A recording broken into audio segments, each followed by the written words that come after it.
Hi guys, welcome back to Danny's Diary.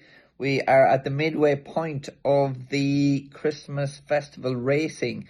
2 days down and 2 days to go before we kick into the new year racing. Looking back over the last few days, it's been some great racing. I'm lucky enough to have partnered Narciso Haas to win the juvenile herd in Leopardstown. He was very impressive and got another winner with Stormheart in Limerick. So a nice few days for me so far. But looking at some of the grade ones so far, Romeo Coolio was very good. He was tough, jumped great, grounded out to get up and catch Irish Panther in the novice chase in Leopardstown. And back up there today, Solness, All Heart, to be probably an unlucky Marine National, but you know, it's there on the day. You have to jump the fences, and Solness does that. Looking ahead to tomorrow, Limerick, the Grade 1 Novice Chase, the matchup between Final Demand and Jimmy Du Seuil. It looks like, you know, it's going to be a proper race. Gold Dancer was third in the Drimmore, comes in there to hopefully bring a bit more to the race. But Final Demand is probably the most talked about novice chaser of the season so far. He was very good winning in Navan, and Jimmy Du Seuil also very good winning in Fairyhouse. The day in Fairyhouse, the big Westerner was behind Jimmy Du Seuil, and she beat Jay the Grugy in the Mayor's Novice Chase down in Limerick. So I think that form definitely took a fair boost. I'm hopeful I can get the better of Final Demand on Jimmy Du Seuil, but it's going to be a race that's going to be interesting to watch, and we'll see what way it turns out. Looking ahead as well, the Christmas Hurdle, 3 miles around Leopardstown. Ballyburn and Tihufu take each other on again. Ballyburn probably got a little bit high over the last in Fairyhouse, but was coming home very strong again, Tihufu. That was over 2.5 miles in the Hatton's Grace. If Ballyburn switches off as well, I think he has the class to come and give it to Tihufu a little bit more around Leopardstown. And yeah, that's going to be an interesting one to see how they match up against each other. Oh, Mila. Looking at some of the others in the race, the Yellow Clay, he was maybe a little bit disappointing on his reappearance in Navan. Bob Ollinger and Home by the Lee, both 10-year-olds in the race, probably getting on a little bit more. Home by the Lee definitely does bring his A game to Leopardstown. He can do it this early in the season. But the one I like in the race is Mystical Power. Wasn't that far behind Ballyburn and Tiufu in the Hatton's Grace when he unseated at the last. It was very unfortunate that day. It was nobody's fault. It was just one came down in front of him. But at 33-1, I think in a deep enough race, Mystical Power was just touched off in a Supreme Novice before and was thought to be a genuine champion hurdle contender. A bit of 33-1 about him would do me. Savile's Chase is next. Gallopin' the Champ makes his seasonal reappearance. It's his seasonal reappearance. He's often been beaten on his seasonal reappearance around Punchestown and seems to be the king of Leopardstown, but now he's in Leopardstown having his first run of the year. This makes the race quite interesting. Looking at the opposition, I know the way you're thinking. 5th in the John Durkin, beating 52 lengths.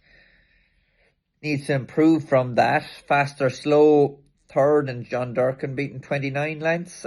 He could be the one. I was probably disappointed with Faster Slow looking at the John Durkin, but when you see how hard the race was on Gaelic Warrior and Factifile, who probably didn't bring their A game to the King George in Cheltenham, you think maybe one of the ones that didn't get involved in that real battle, like Faster Slow, who was a long way ahead of, I know the way you're thinking, he might be the selection. He's beaten Gallopin before, but not around Leopardstown, so he could be the selection to do it in the Savile's Chase.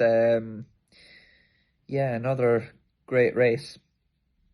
Looking at the December hurdle, 2 miles, grade 1 here again. We've got Lossiemouth, Brighter Days Ahead, Amsterdam. Fantastic race. Lossiemouth, very good in the Morgiana. Probably just a canter around for her. She wasn't tested much there, but showed that she's got a good level of fitness, and she's probably the one they all have to beat here.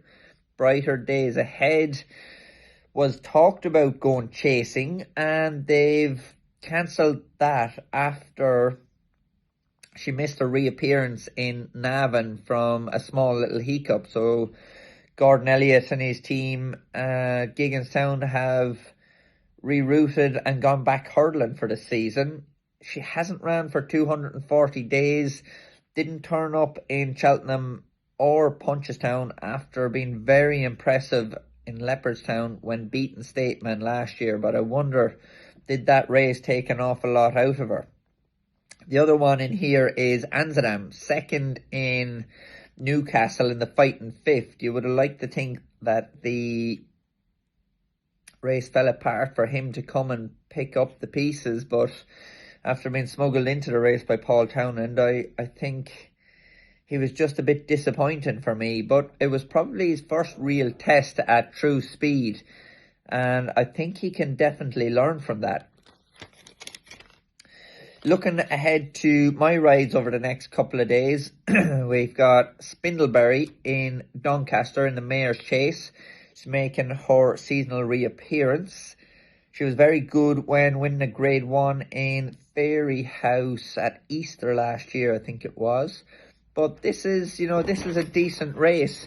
We've got Pagan, an ex-Willie Mullins mare who has won plenty of races over in England, winning quite well in Market Raisin and Carlisle on her last 2 starts. This is a little bit deeper of a race, and it's definitely going to be a good test for her.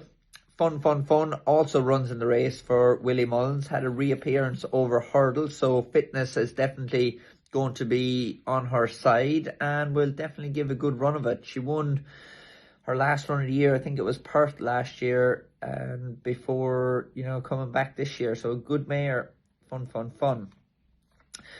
Of my other rides in Limerick, I ride one we mentioned in a diary previously, Danesford Mayfly for Billy Lanigan here. She was very disappointing on her reappearance in Clonmel, but with the benefit of that run, I think she'll have a decent chance down in Limerick.